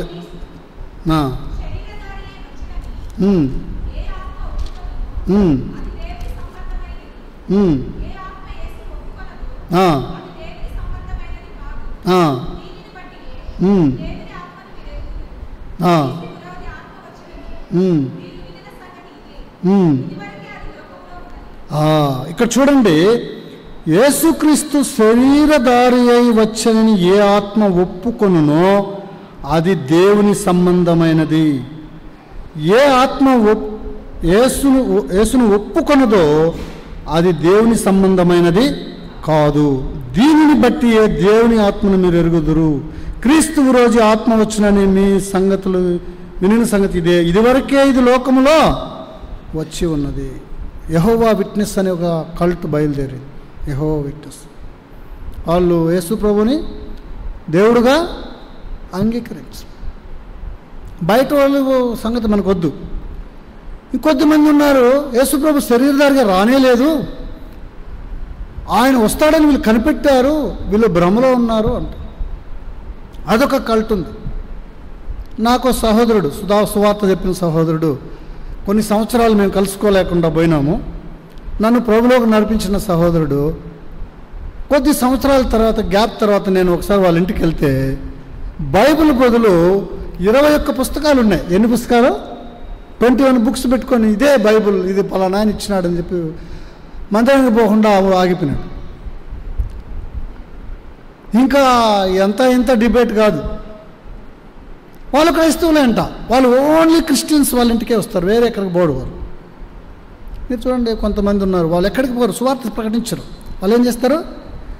ఎవరైతే ఇప్పుడు చేపలు పట్టుకోవాలి, సముద్రంలో వలయాలని చాలా కష్టం కదా, వలలో ఉన్న చేపలు దొంగలిస్తూ ఉంటారు. వీళ్ళు ఏం చేస్తారు? Easy, very easy. వలలో వేసి బుట్టలో వేసుకున్నాం అనుకో, వాడు ఏమన్నా పక్క పోతాను దమ్మని అతికిపోయి పక్కన వేసేసుకుంటాడు. Easy, very easy. ఇక్కడ ఏముంది? యేసుక్రీస్తు శరీరధారి వచ్చినని ఏ ఆత్మ ఒప్పుకోండి. వీళ్ళు ఎట్టొస్తారు తెలుసా? నా దగ్గర కూడా వచ్చారు. ప్రైజ్ ది లార్డ్ బ్రదర్ అంటారు. మంచిది. కలిసిన తర్వాత మనం కాసేపు మాట్లాడుకోవాలంటారు. ఒంటరిగానే ఇద్దరిని మళ్ళీ వాళ్ళు యాక్సెప్ట్ చేయరు. మీరు చూడండి, ఒకరే వస్తారు. ఒకరే వచ్చి ఈడ్చుకుపోయి వాక్యమే చూపిస్తారు. వాళ్ళు ఎక్కడ చూపించరు, బైబిలే. బయట ఎక్కడ వాళ్ళు పోరు, బైబిలే చూపించి కన్ఫ్యూజ్ చేసి మనల్ని ఏం చేస్తారు? బోల్తా కొట్టించి అవురా ఇది నిజమే కదా అన్నట్టు అనిపిస్తారు. మనము ఎట్టవని కనిపెట్టుకోవాలంటే ఈ వాక్యం ద్వారా ఏమని? యేసుక్రీస్తు ప్రభువుని ఎవరైతే దేవుడిని ఒప్పుకొనడు, అయితే మీరు ముగ్గురు దేవుళ్ళ అంటాడు. మన ఆ మాట అంటే ఏమంటాడు? మీరు ముగ్గురు దేవుళ్ళ అంటాడు. తండ్రి, కుమార, పరిశుద్ధాత్మ అనే 3 వ్యక్తులు ఒకే దేవుడుగా మనకు ప్రత్యక్షమైతే వచ్చినాడు. అది బైబిల్ అనేది పూర్తిగా చదివితే అర్థమవుతుంది. వాళ్ళు మనల్ని చదవనివ్వరు. అక్కడోటి అక్కడోటి ఎతికి మనల్ని కన్ఫ్యూజ్ చేసి మనల్ని మెంటలెక్కిస్తారు. జాగ్రత్తగా ఉండాలా. మనం ఎలా కనిపెడతాము? మలేరియా టెస్ట్ ఎలా చేయాలంట? మలేరియా టెస్ట్ ఎవరైతే ఏ ఆత్మ యేసును ఒప్పుకొనదో అది దేవుని సంబంధమైనది కాదు. బికాజ్ యేసుక్రీస్తు ప్రభువారు దైవ నరుడు. ఎవరైనా దైవ నరుడు, 100% మ్యాన్, 100% గాడ్. దేవుడు ఒక్కడే, దేవునికి నరులకు మధ్యవర్తి ఒక్కడే, ఆయన యేసుక్రీస్తును నరుడు. అయితే ఆ యొక్క యేసుక్రీస్తు ఆయన శరీరములో దేవుని యొక్క సర్వ సంపూర్ణత ఉంది. యేసుప్రభు శరీరంలో ఏముంది? దైవత్వం యొక్క సర్వ పరిపూర్ణత, కంప్లీట్ గాడ్లీనెస్ ఉంది. ఎందుకే ఆయన పరిశుద్ధుడు. దేవుడు అంటే ఎవరు? పరిశుద్ధుడు, పరిశుద్ధుడు, పరిశుద్ధుడు. Who is God? పరిశుద్ధుడు, పరిశుద్ధుడు, పరిశుద్ధుడు. మనం ఏం చేయబోతాం పరలోక రాజ్యంలో పోయి? ఏం పని ఉంది మనకి? సైన్యములకు అధిపతి యెహోవా పరిశుద్ధుడు, పరిశుద్ధుడు, పరిశుద్ధుడు. ఇంక తప్ప ఇంకేం ఉండదు. మనం ఆరాధన చేసేటప్పుడు ఎంత తన్మయత్వంతో, సంతోషముతో, ఆనందముతో ఉంటామో, ఆ యాయగాలు అలాగ ఉంటామంటే ఎంత సంతోషం. కాబట్టి ఎవరు దాన్ని ఒప్పుకోలేదో వారిని ఏం చేయాలంట? వీరు క్రీస్తు విరోధి. వెంటనే ఏమైనా రిజెక్ట్ లైక్ ఏ పాయిజన్. ఏంది? మళ్ళీ ఏమంటాము? మళ్ళీ టీ ఇస్తారు, కాఫీ ఇస్తారు, మంచిగా ప్రేమిస్తారు, భోజనం పెడతాం, బిర్యానీ కూడా బిర్యానీ చేపించేస్తారు. వెంటనే నేను కూర్చొని 2 గంటలు డిస్కస్ చేస్తారే బిర్యానీ రెడీ అయిపోయింది. బ్రదర్ మేము కష్టపడి బిర్యానీ చేస్తాం బ్రదర్, వెయిట్ చేయండి. నాకు ఒకటే మాట గుర్తు, వారితో వందనములో చెప్పొద్దు అని మాట గుర్తొచ్చి, సారీ బ్రదర్ నేను నీళ్ళు కూడా తాగనని చెప్పి వచ్చేసిన. మొదట్లో బాగానే స్టార్ట్ అవుతుంది. మనం కనిపెట్టాలా? ఏం కనిపెట్టాము? ఇప్పుడు ఏం టెస్ట్ చేసామో? మలేరియా టెస్ట్ చేసాం. రెండో టెస్ట్ ఏం పేరు పెడదాం ఈ టెస్ట్కి? ఈ టెస్ట్కి ఏది పెట్టండి పేరు, మళ్ళీ నేను ఏడాది పెట్టేది. మొదటి టెస్ట్ పేరు మలేరియా, రెండో టెస్ట్ పేరు సరే చదివిన తర్వాత పెడదాం, గలతీ 1:6. ఈ టెస్ట్కి పేరు మీరే పెట్టండి.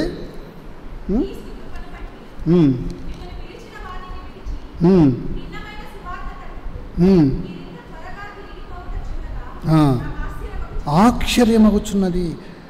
ఏంటంటే ఇది క్రీస్తు సువార్తకు భిన్నమైన సువార్త. ఏం సువార్తది? భిన్నమైన సువార్త. యేసు ప్రభువుని తండ్రి, కుమార, పరిశుద్ధాత్మలను విభజించే సువార్త. సువార్త ఏంటి? సువార్త అద్వితీయ సత్యదేవుడైన నిన్నును నీవు పంపిన యేసుక్రీస్తుని ఎరుగుటయే నిత్య జీవం. ఎక్కడుంది చెప్పండి ఎవరన్నా? యోహాను చదవండి. యోహాను సువార్త 17వ అధ్యాయము 3 చదవండి.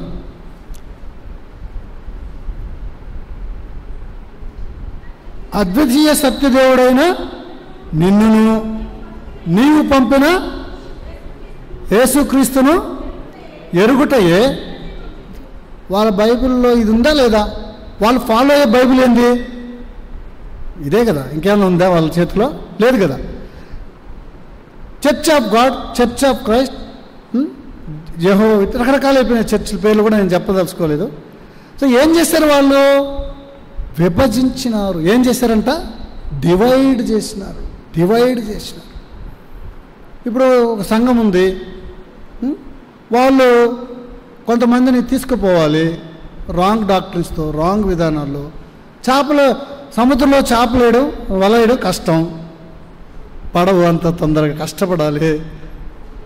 కాబట్టి విశ్వాసాలను దొంగలించే పని. కాబట్టి భిన్నమైన సువార్త చూడడానికి సువార్తలాగే ఉంటుంది. అప్పుడు మనం ఏం చేయాలంటే, ఇది ఆశ్చర్యము, అది మరి ఒక సువార్త కాదు కానీ క్రీస్తు సువార్తను చెరపగోరి మిమ్మల్ని కలవరపరుచు కొందరున్నారు.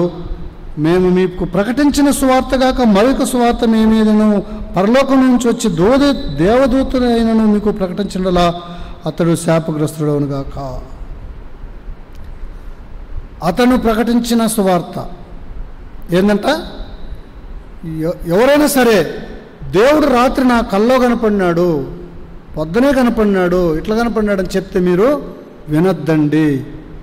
ఈ సువార్త అపోస్తలుల ద్వారా అందించబడిన సువార్త. అందుకే ఏమని రాయబడిందంటే, జీవవాక్యమును గూర్చి రాయబడింది ఏదో. ఎక్కడుందో చెప్పండి. యోహాను సువార్త, యోహాను పత్రిక 1వ అధ్యాయము 1వ వచనం. జీవవాక్యమును గూర్చినది ఆది నుండి ఏది ఉండెనో, మేమేది వింటమో, కన్నులారా ఏది చూసితమో, ఏది నిదానించి కనుకొంటమో, మా చేతులు దేనిని తాకి చూసెనో అది మీకు మేము అంటున్నాడు. ఇక్కడ ఎవరు? యోహాను 1 పత్రిక రాస్తా మేము అని ఎందుకు చెప్పాడు? మేము అంటే ఎవరు? వీళ్ళు అపోస్తలులు. మేము అంటే ఎవరు? అపోస్తలులు. మేము తాకితే కానీ నమ్మమని చెప్పింది ఎవరు? ఎవరు? తోమ. అంటే యోహాను ఆ మాట అనలేదుగా, కానీ ఎందుకు రాసినాడు? మేము అంటే ఎవరు ఇక్కడ?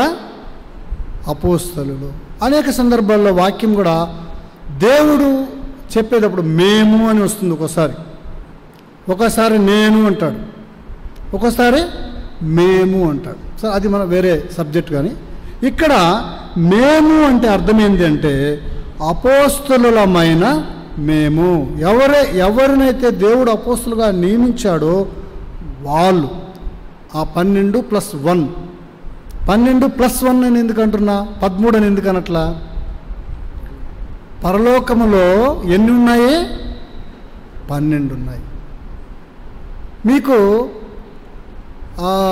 అర్ధగోత్రం గురించి విన్నారా? ఎవరికి ఉంది అర్ధగోత్రం? యోసేపు కుమారులు ఎవరు? మనష్షే ఎఫ్రాయిముకు గోత్రం ఉందా? ఏముంది? అర్ధగోత్రం ఉంది. తెలుసా మీకు? అర్ధగోత్రము చూడండి, మళ్ళీ చదువుకోండి. సో ఆయన 12 అంతే కదా. దేవుడు యోసేపును ఆశీర్వదించి వారికి అర్ధగోత్రం ఇచ్చాడే కానీ గుమ్మాలు స్తంభాలు అయితే 12. కాబట్టి మేము, అందుకే పౌలు అంటాడు, ఆయన అపోస్తలుడుగా తను ప్రకటించాడు, ప్రభు వాగ్దానం ఇచ్చినాడు, తండ్రి కుమార పరిశుద్ధాత్మలు కలిసి ఆయన అపోస్తలుడుగా నియమించాడని లేఖనాల ద్వారా మనకు రుజువు అవుతుంది.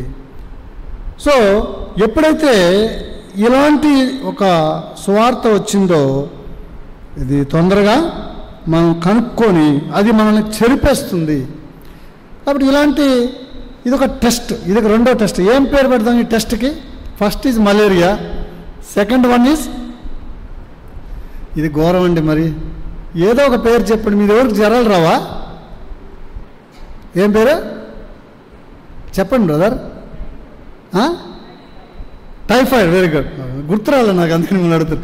ఫస్ట్ టెస్ట్ మలేరియా అయిపోయింది, రెండోది టైఫాయిడ్ అయిపోయింది. ఓకే. ఇప్పుడు ఫస్ట్ టెస్ట్ మలేరియా చేసినప్పుడు జ్వరంగా లేదు, నో అని వస్తుంది. అంటే బాగున్నట్ట ఏమో టైఫాయిడ్ రాయొచ్చు. అందుకని డాక్టర్ ఏం చేస్తాడు? మలేరియా రాస్తాడు, టైఫాయిడ్ కూడా రాస్తాడు. అది పోకపోతే ఇది. సో మొదటిది మనం పాస్ అయిపోయినాం బ్రదర్, మాకు తెలుసు నీ అవతారం, మాకు తెలుసులేని వెళ్ళిపోయి మళ్ళీ ఇంకొకటి వస్తుంది. అదే అని పేరు, ఏం పేరు? టైఫాయిడ్ వచ్చింది. టైఫాయిడ్ కూడా పాస్ అయిపోయినాం, టైఫాయిడ్ కూడా లేదు అని తేలింది. ఎస్. మూడో టెస్ట్ చేయాలి. చూడండి, మూడో టెస్ట్ ఏంటంటే గలతీ 2:16. గలతీలకు రాసిన పత్రిక 2వ అధ్యాయము 16వ వచనం.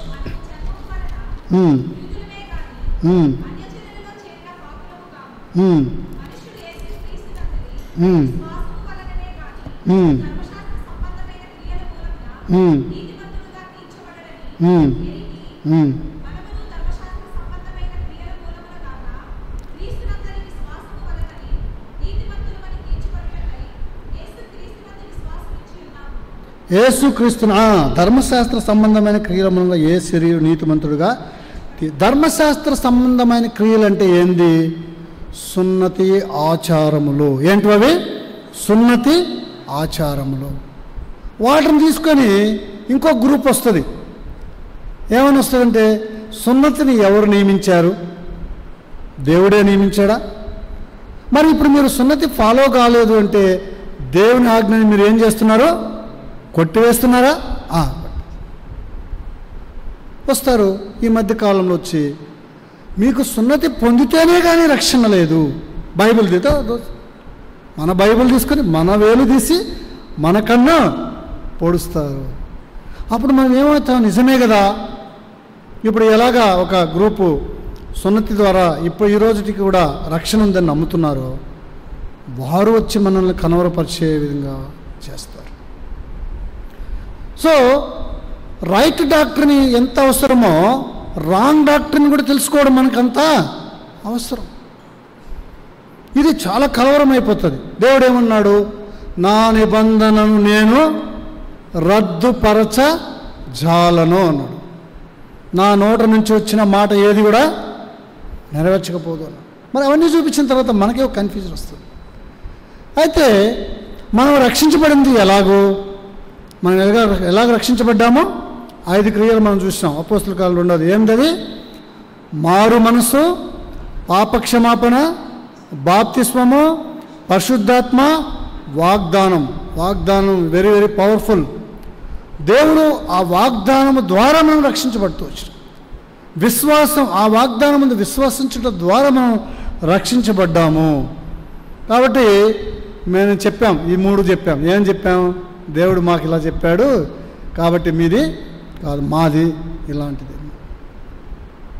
యేసుక్రీస్తునందు, ప్రభు యేసుక్రీస్తునందు ప్రార్థించే వారు అందరూ రక్షించబడతారు. ఇది దేవుడు ఇచ్చిన వాగ్దానం. 3వ టెస్ట్ కూడా పాస్. ఏం పేరు పెడతాం ఈ టెస్ట్కి? ఇంకేం పేర్లు ఉన్నాయి బ్రదర్? ఒకటేమంది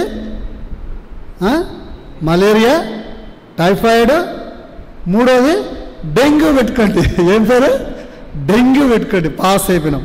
సరే 4వ టెస్ట్కి వచ్చినాడు. 4వ టెస్ట్కి వస్తే మొదటి తిమోతి 4:1-2 వచనాలు. మొదటి తిమోతి 4వ అధ్యాయము 1-2 వచనాలు. అయితే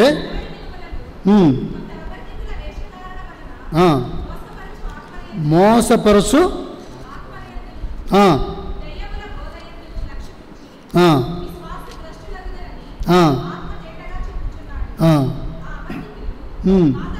వాత వేయబడిన ఎవరంటే వీళ్ళంటే దయ్యముల బోధ. ఏం బోధ ఇది? దయ్యముల బోధ. ఏంటి దయ్యముల బోధ అంటే, వాత వేయబడిన మనస్సాక్షి కలిగిన వారు దయ్యముల బోధ బోధిస్తారు. వాళ్ళు ఏం చేస్తారంట? వివాహమును నిషేధించుచు. దేవుడు ఏం చెప్తున్నాడు? ఆదికాండం 1:27 వచనంలో, మీరు ఫలించి అభివృద్ధి పొంది విస్తరించి భూమిని నిండించి దానిని, ఇప్పుడు వరకు అదినా జరిగింది అంతేనా? ఇప్పుడు ఏం చెప్తున్నారు? నన్స్ కన్స్ అని చెప్పి పెళ్ళిళ్ళొద్దని గ్రూప్ తయారైంది. పెళ్ళిళ్ళు లేకుంటే దేవుని సంకల్పం ఎలాగ నెరవేర్చబడుతుంది? దేవుని సంకల్పం ఏంది? వివాహం అన్నిటిలో ఘనమైనది, దేవుడే సృష్టించింది, దాన్ని కాదని రకరకాలైన కల్స్ బయలుదేరినాయి. ఇతరుల గురించి కదా, మన గురించి మనం మాట్లాడితే, వివాహమును నిషేధించుచు సత్య విషయమై అనుభవ జ్ఞానం గల విశ్వాసులు కృతజ్ఞతాస్తుతులు చెల్లించి పుచ్చుకో నిమిత్తం దేవుడు సృష్టించిన ఆహారపు వస్తువులు కొన్నిటిని తినుట మానవలనని చెప్పుతూ పవిత్రములు అపవిత్రములోని ఎంచుతారు. దానికి ఏది చూపిస్తారో? వాక్యమే. మళ్ళా వాక్యమే చూపిస్తారు. వీళ్ళందరూ ఎవరు? ఇంటర్నల్గా ఉన్న తప్పు బోధలే, బయట వాళ్ళు కాదు. We're not talking about gentile people. క్రైస్తవుల్లో ఉన్న డిఫరెంట్ గ్రూప్స్. సో కొన్ని అందుకే వాక్యం ఏం చెప్తుంది? ముట్టవద్దు, తాకవద్దు అనేటువంటి నియమములేమి కూడా లేవు. యేసుక్రీస్తు రక్తంలో అన్నీ కూడా ఏమైపోయినాయంట? కొట్టివేయబడి పరిశుద్ధపరచబడినాయి. అందుకే కింద ఏముందంటే, దేవుడు సృజించే ప్రతి వస్తువు మంచిది, కృతజ్ఞతాస్తుతులను పుచ్చుంచుకోవడం ఏది నిషేధింపదగినది కాదు. ఏలయనగా అది దేవుని వాక్యము వలన, ప్రార్థన వలన పరిశుద్ధపరచబడుతున్నాయి. సమయమైన, స్థలమైన, ఏదైనా సరే దేవుని వాక్యం వల్ల ఏమవుతుంది? పవిత్రపరచబడుతుంది. మంగళవారం, శుక్రవారం, ఆ సమయం ఈ సమయం అని ఏది కూడా లేదు అది మంచిది ఇది చెడ్డది, వాడు తక్కువవాడు వీడు ఎక్కువవాడు, వాడు పరిశుద్ధుడు వీడు చాలా హైలైట్ వాడు ఇలాంటి నియమం ఏమీ కూడా లేదు. క్రీస్తునందు స్త్రీ అని పురుషుడని ఇంకా ఏంది గ్రీకుడని సిదీయుడని భేదము లేదు. క్రీస్తులో అందరూ ఒక్కటై ఉన్నారు. దీనికి మించి ఏదైనా సరే what ever the group maybe, ఆయన అభిషేకించబడినాడు అని, ఆయన పరిశుద్ధపరచబడినాడు, ఇవన్నీ కూడా నమ్మకం. అయితే ఎవరికి దేవుని వాక్యం వచ్చినో రెట్టింపు సన్మానించమన్నాడు. అంతకు మించి దేవుడు ఏం చేయమనలా. ఏం చేయమన్నాడు? రెట్టింపు సన్మానం. మనం చాలా బాగా బోధిస్తున్నామంటే మనం డేంజర్లో ఉన్నామని. అందుకే దేవుడు ఏమంటాడు? ఏం చెప్తాడు? బోధకులకే 2 దెబ్బలు, శిష్యులకు 1 దెబ్బ, బోధకులకి. అందుకే ఎవరు బోధకులు కావద్దని దేవుడు చెప్పింది, ఊరికే కాదు. కాబట్టి ఇది 4వ టెస్ట్. ఈ టెస్ట్ పేరు ఏం పెట్టండి చెప్పండి చూద్దాం. ముట్టద్దు, తాకద్దు. కరోనా బాగుంది ఇది. కరోనా టెస్ట్ ఏంది? ఎవరిని ముట్టద్దు, ఎవరిని తాకద్దు. మరి వీడు కరోనా టెస్ట్లో కూడా పాస్ అయిపోయినాడు. కరోనా టెస్ట్ కూడా పాస్ అయిపోయినాడు. మా దేవుడు మాకు చెప్పినాడులే, ముట్టద్దు తాకద్దు అనేదంతా లోక సంబంధమైంది. దేవుడు ఆ ప్రార్థన ద్వారా అన్ని పవిత్రపరిచినాడు అని ఎప్పుడైతే మనం చెప్తామో, 4వ టెస్ట్ కూడా ఏమొచ్చింది? నెగిటివ్ వచ్చేసింది. మలేరియా పోయింది, తర్వాత టైఫాయిడ్ పోయింది, మళ్ళా డెంగ్యూ పోయింది, కరోనా కూడా పోయింది. ఇప్పుడు 5వ టెస్ట్కి వచ్చాం. తీతు పత్రిక 1వ అధ్యాయము 10వ వచనం. తీతు పత్రిక అనేకులు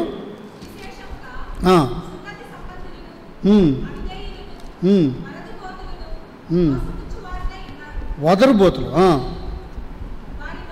ముయింపవలేను అట్టివారు ఉపదేశించబడిన వాటిని దుర్లాభము కొరకు ఉపదేశించుచు కుటుంబములనే పాడు చేయుచున్నారు. వీళ్ళెవరంట? ఇది ఫేమస్ గ్రూప్. ఇప్పుడు ఇదేం గ్రూప్? ఇది very very very famous group. ఇప్పుడంతా ఈ గ్రూప్ ఎక్కువైపోయింది. ఏ గ్రూప్ అంటే వదరుబోతులు, మోసపుచ్చువారు. వారి నోరులో ఏం చేయాలంట? మూయించాలా. దుర్లాభము కొరకు ఉపదేశించు. ఉపదేశము ఎలాంటి ఉపదేశం? అది దుర్లాభము. లాభము వేరు, దుర్లాభము వేరు. ఒక వ్యాపారం చేస్తాం, ఏముంటుంది? లాభం ఉంటుంది.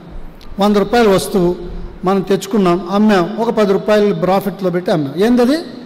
లాభం. 100 రూపాయల వస్తువు 200కి అమ్మితే దుర్లాభం. ఎంఆర్పి పెంచి మళ్ళీ సగం రేట్ అంటే 100 రూపాయలు తీసేసి 250% ఆఫ్ అంటే ఏంది? అది దుర్లాభము. సంఘాల్లో కూడా ఉన్నాయి. సంఘాల్లో కూడా ఏంటంట? దుర్లాభము. వదురుబోతులు, మోసపుచ్చువారు, ఉపదేశింపకూడని వాటిని దుర్లాభము కొరకు ఉపదేశించుతూ. నాకు తెలిసిన ఒక బోధన, ఒక వ్యక్తి, నేను పేరు చెప్పను, డిసెంబర్ నెలలో ఒక ఇంటికి ప్రార్థనకు పోయాం. నేను కూడా పోయా ఆయనతో పాటు. అది వేరే డినామినేషన్. ఆయన, మీ కొడుకు date of birth December 12. December నెలలో పుట్టిన వాళ్ళంతా దేవుడు దీవిచ్చాడు, అదృష్టవంతులు మీరు, ఎందుకంటే యేసుప్రభువు డిసెంబర్ నెలలో పుట్టినాడు. అబ్బా, ఇంకా నాకు ఆ వ్యక్తిని ఏదో గద్దించి 4 సువార్త. ఆయన నామినల్ క్రిస్టియన్. ఆయనకి సువార్త ప్రకటించాలనే ఉద్దేశంతో ఆయన ఏమన్నాడంటే, మా ఇంటికి ఒక ఆయన వస్తాడు, నువ్వు కూడా రా అన్నాడు. పోయినా పరే మంచిదేనా. ఆయన పాస్టర్ గారు. ఆ మాట అంటేనే నేను బయలుదేరి వచ్చేసిన. ఇంకా అర్జెంట్ పని ఉంది బ్రదర్, నేను మళ్ళీ ఎమర్జెన్సీ కాల్ అని చెప్పి వచ్చేసిన. మళ్ళీ ఏం బ్రదర్, మళ్ళీ నన్ను అంత అన్యాయంగా నేను పరిచయం చేస్తుంటాయి కదా, అట్లా కదంటే మళ్ళీ ఆ బ్రదర్కి చెప్పిన, నిన్ను మోసం చేస్తున్నాడు, జాగ్రత్తగా ఉండు. నీ కొడుకు డిసెంబర్ 12 పుట్టినంత మాత్రాన గొప్పోడేం అయిపోడు, నువ్వేం పరిశుద్ధుడు అయిపోవు, జాగ్రత్త, నువ్వు నామినల్ క్రిస్టియన్గా ఉన్నావు, దేవుని నమ్ముకో, you leave all your iniquities అని చెప్పి మళ్ళీ ఒంటరికి వెళ్ళి ప్రార్థన చేసి వచ్చాం. వారిలో ఒకడనగా సొంత ప్రవక్తలు వాడు ఇట్లను ఏమన్నాడంట, క్రేతీయులు ఎల్లప్పుడూ అబద్ధికులు, దుష్టమృగములు, సోమరులు, తిండిపోతులైన. ఏమంట? సోమరులు. అందుకే సోమరు వాళ్ళ దగ్గర సావాసం చేయకూడదు, తిండిపోతులతో కూడా మాంసం హెచ్చుగా తినవాడిని సావాసము తిండిబోతులు, తాగుబోతులు, మాంసం ఎక్కువ తినేవాళ్ళు, సోమరులు కూడా. Lazy fellows are very danger. ఏం చెప్పాడు? మీరు చురుకుగా, హెబ్రీస్తులు ఎలా ఉంటారు? చురుకుగా ఉంటారు. వాడు లేజీ ఫెలో అనుకో, మరి పడుకోరా ఏం పోతా ఉంటాడు. ఓ సోమరి సీమల ఎద్దుకు పోయి, వీళ్ళంతా మంచి బిలీవర్స్ లాగా ఉంటారు, మంచి డినామినేషన్, మంచిదే, ప్రొటెస్టెంట్లే అనుకుంటాం. కానీ అయితే దుర్లాభం కొరకు ఎప్పుడైతే ఆ మాట అన్నాడో ఆయన తబ్బిపోయినాడు. అబ్బా, నా కొడుకు ఈ టైంలో పుట్టినాడు, దేవాని ఇక నేను ఉండలేక వచ్చేసినాడు, బయలుదేరు. బాధాకరం ఏంటంటే ఆ బ్రదర్ చనిపోయాడు, నాకు చాలా క్లోజ్ ఫ్రెండ్, యాక్సిడెంట్లో చనిపోయాడు. సో ఈ టెస్ట్కి ఏం పేరు పెడతారు చెప్పండి? ఈ టెస్ట్కి దీనికి హెచ్ఐవి పెడదాం. ఏం టెస్ట్ ఇది? జ్వరం వచ్చినాడు కనపడుతుంది. హెచ్ఐవి పేషెంట్ కనపడుతుందా? హెచ్ఐవి పేషెంట్ కనపడుతుందా? తెలియదు. అది స్ప్రెడ్ అయ్యి సంవత్సరాలు చచ్చిపోయేటప్పుడు నీరసం అయిపోయి చనిపోతాడు. అట్లా రకరకాల వ్యాధులు ఉన్నాయి. మనకు ఆరోగ్యం ఉంది, మనం ఇక్కడే 4 రూమ్లో ఉండాం కాబట్టి బయట ఎక్కడెక్కడో తిరుగుతూ ఉంటాము, రకరకాల ప్రజలను కలుస్తాము, రకరకాల పరిస్థితులు గుండా వెళ్తాము. ఏదో ఒకటి మనం అంటుకోకపోదు. ఈ 5 రోగాలే కాదు, మనకు తెలిసినవి 5 చెప్పుకున్నాం, టైం లేదు కదా, అయిపోవచ్చింది టైం కాబట్టి. ఇంకా చూసుకుంటే పోతే ఎన్ని రోగాలు ఉన్నాయి. ఇప్పుడు కొత్త మిషన్లు వచ్చినాయి, డాక్టర్లు టెస్టులు రాసినారంటే భయం వేస్తుంది. ఓరినారు ఇదేంద్ర బాబు ఇన్ని టెస్టులు రాశారు. సో ఈ 5 టెస్టుల్లో మనం పాస్ అవ్వాలి. ఈ 5ఏ కాదు, ఇంకా వస్తూనే ఉంటాయి టెస్టులు. ఈ రోగాలు పెరిగేసరికి కొత్త రోగాలు ఇప్పుడు సెల్ ఫోన్లు ఎక్కువ వాడేసి ఏమొస్తున్నాయి? సైకలాజికల్ డిజార్డర్స్ అంటాడు, ఇంకోటి అంటాడు, ఏదో మతిమరుపు రోగం అంటాడు. ఒకటి కాదులే, దానికి పేర్లు వెతకడానికి భయంగా ఉంది. రకరకాల వైరస్లు వస్తున్నాయి. అంటే అవన్నీ లేవంటే ఉన్నాయి. ఇంతకాలము మనుషునికి వ్యాధి నిరోధక శక్తి ఉంది కాబట్టి ఇవన్నీ జయించినాడు. ఎప్పుడైతే మనిషి వీక్ అయిపోయినాడో, ఎప్పుడు వీక్ అయిపోయినాం కదా, మనకు కెమికల్ ఫుడ్, నేచర్ని పొల్యూట్ చేసినాం. దేవుడు ఏం చెప్పినాడు? ఈ పర్యావరణాన్ని కూడా నువ్వే చూసుకోరా అంటే దాన్ని పాడు చేశాం. కాబట్టి మానవుల్లో ఏమైపోయిందంటే వ్యాధి నిరోధక శక్తి ఏమైపోయింది? తగ్గిపోయింది. కాబట్టి రకరకాల రోగాలు వస్తున్నాయి. అలాగే ఈ దినాల్లో విశ్వాసులకు ఏమైందంటే వ్యాధి నిరోధక శక్తి తగ్గిపోయింది. మనం అందరూ అంతే, నేను కూడా ఎన్నో రోగాలు, మోసాలు, అక్రమాలు, అన్యాయాలు, రకరకాల డైవర్షన్స్ అన్నీ. అయితే దేవుడు ఏం చేసినాడు? దేవుడు తన సంఘము ద్వారా ఏం చేసినాడు? ఆ రోగాలన్నిటిలో అన్ని సమస్త రోగములను కుదుర్చును. అంటే నేనేమనుకున్నాడు? రోగం అంటే ఇట్లాంటి రోగాలు ఏమనుకున్నా, ఇది ఆత్మీయ రోగాలు కూడా, ఆత్మీయ రోగాలు ఉంటాయి కదా. ఇలాంటి రోగిష్టుల వాళ్ళ దగ్గరకు పోతా ఉన్నాం, పోకుండా ఉండలేంగా. ప్రైజ్లాడంటారు, మంచిగా ఉంటారు, మనం అనుకుంటాం. అయితే మనం జాగ్రత్తగా చూసుకోవాలా. మనం పోతానే ఇంటికి రాగానే 5 టెస్టులు చేసుకుని, ప్రభువా నాకు ఈ టెస్టుల నుంచి నాకు నెగిటివ్ వచ్చేట్టుగా టెస్టుల నుంచి నాకు ప్రార్థన చేసుకోవాలి. వీరు ఎవరైతే ఉన్నారో వారు అపోస్తుల బోధ ఎందును, సహవాసమందును, రొట్టె విష్ట ఎందును ప్రార్థించారు. ఇప్పుడు అపోస్తుల బోధ చూసాం, అపోస్తుల బోధ కాందేదో చూసాం, 5 రకాల టెస్టులు చూసాం, 5 రకాల రోగాలు, క్రైస్తవుల్లో ఉన్న రోగాలు చూసాం. ప్రభువా ఈ రోగాలు మాకు అంటకుండా చెయ్యి. ఒకవేళ రోగము అంటినా వెంటనే ఆ రోగం నుంచి బయటపడే పరమ వైద్యుడు దేవుడే. దేవుడు ఏమైనాడు? ఆయన పరమదేవుడును పరమ వైద్యుడు. అందుకే దేవుడు ఏమన్నాడు? నేను స్వస్థపరచు యెహోవాను నేనే. కాబట్టి దేవుడు అంటే వాక్యమే కనుక వాక్యాన్ని లోతుగా ధ్యానించి, అందుకే బైబిల్ స్టడీ అనేది అపోస్తుల బోధ అంటే అది. ఈ బోధ ఎవరైతే ఉంటాడో వాడు వేరే రోగాలకు ఎఫెక్ట్ కాకుండా అయినా కూడా దాని నుంచి బయటపడేటువంటి కృపను దేవుడు మనందరికి కూడా అనుగ్రహించుగా ప్రార్థన చేస్తాం.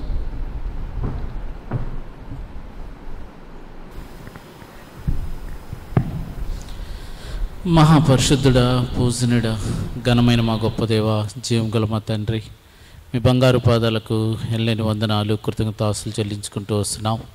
బైబిల్ పఠనం నిమిత్తమై మీ పాసానికి మమ్మల్ని సమకూర్చిన మీ ప్రేమను బట్టి మీకు వందనాలు. పాటల ద్వారా మీ నామాన్ని మీరు మహింపరుచుకుంటూ వచ్చారు తండ్రి, మీకు వందనాలు తండ్రి. మీ దాసుని నిలబెట్టుకొని మీరు విడుదల చేస్తూ వచ్చిన మీ లేఖన భాగాలను బట్టి కూడా మిమ్మల్ని స్తుతించుకుంటూ వస్తున్నాం. అపోస్తుల కార్యం 2:42 ఆధారం చేసుకొని ఎవరు అపోస్తుల బోధ ఎలా ఉంటుంది తండ్రి. అంతేకాకుండా ఈ లోకంలో ఈ దినాల్లో ప్రబలుతున్న భిన్నమైన మీ యొక్క సువార్త కాక భిన్నమైన సువార్త నుంచి మేము ఎలా జాగ్రత్తగా ఉండాలి అనేది మరొకసారి తేటగా స్పష్టంగా మీరు మాతో మాట్లాడుతూ వచ్చిన మీ మాటలను బట్టి కూడా మిమ్మల్ని స్తుతించుకుని ఆరాధించుకుంటూ వస్తున్నాం మా ప్రభా. కాబట్టి అటు వాటికి ఎక్కడ మేము దరిచేరక తండ్రి, మరి యోహాను 17:3 ప్రకారం అద్వితీయ సత్యదేవుడు నిన్నును నీవు పంపిన యేసుక్రీస్తుని ఎరుగుటే నిత్యజీవం అన్న మాటను ఆధారం చేసుకొని తండ్రి ఎల్లప్పుడూ మిమ్మల్ని కలిగి ఆ నిత్యజీవంలో మేము జీవించడానికి తండ్రి మీరు మాకు సహాయం దయచేయమని ప్రార్థిస్తూ వస్తున్నాను. యోహాను మొదటి పత్రిక 1వ అధ్యాయం 3 వచనాల్లో జీవవాక్యం అపోస్తుడైన పౌలు ఏ రీతిగా సెలవిస్తూ వచ్చాడో, జీవవాక్యం గురించి ఆది నుండి ఏది ఉండినో, ఏది మేము తాకి చూచుదమో, ఏమి నిదానించి కనుగొంటామో అని చెప్పినట్లుగా నా ప్రభా మీ యొక్క జీవవాక్యమును మేము ఎల్లప్పుడూ చేత పట్టుకొని ఈ లోకంలో జ్యోతుల వలె ప్రకాశించినట్లు దేవా మీరు మాకు సహాయం దయచేయమని కూడా ప్రార్థిస్తూ వస్తున్నాం. తీసుకొచ్చిన ప్రతి ఒక్కరిని బట్టి కూడా మిమ్మల్ని స్తుతించుకుంటూ వస్తున్నాం. వెత్తబడిన వాక్యాన్ని మా హృదయంలో నీరు కట్టి ఫలింపు చేయమని వేడుకుంటూ వస్తున్నాను. ప్రత్యేకంగా మీ దాసుడు మా దైవజనుడు హిమానీలను మీరు జ్ఞాపం చేసుకుంటారండి. మీ దాసుని మరి చెన్నై క్షేమంగా చేర్చి ఈ సాయంత్రం పరిచర్యలో మీరు వాడుకుంటున్నందుకే మిమ్మల్ని స్తుతించుకుంటూ వస్తున్నాం. మీ దాసుడు అక్కడ పరిచర్య ముగించుకొని తిరిగి మా మధ్య క్షేమంగా చేరు పర్యంత వరకు కూడా మీ యొక్క బలమైన సన్నిధి తనకు దయచేస్తున్నామని కూడా ప్రార్థిస్తూ వస్తున్నాం. ఈ వార కూడికలన్నింటిలో కూడా మీరు సహాయం దయచేసి మీ నామాన్ని మీరు మహింపరచుకోమని ఘనత మహిమ కీర్తి ప్రభావాలు మీకు ఆరోపించుకుంటూ యేసుక్రీస్తు వారి శక్తిగల నామంలో స్తుతించి ప్రార్థించి వేడుకుంటున్నాము తండ్రి. మన తండ్రి అయిన దేవుని ప్రేమయు ప్రభు అయిన యేసుక్రీస్తు వారి యొక్క కృపయు పరిశుద్ధాత్మ దేవుని యొక్క అన్యోన్య సహవాసం చేరువచ్చిన మనకును లోకంలో చెదిరిన సకల పరిశుద్ధులకును సదాకాలం తోడై ఉండునుగాక. ఆమెన్. Praise the lord.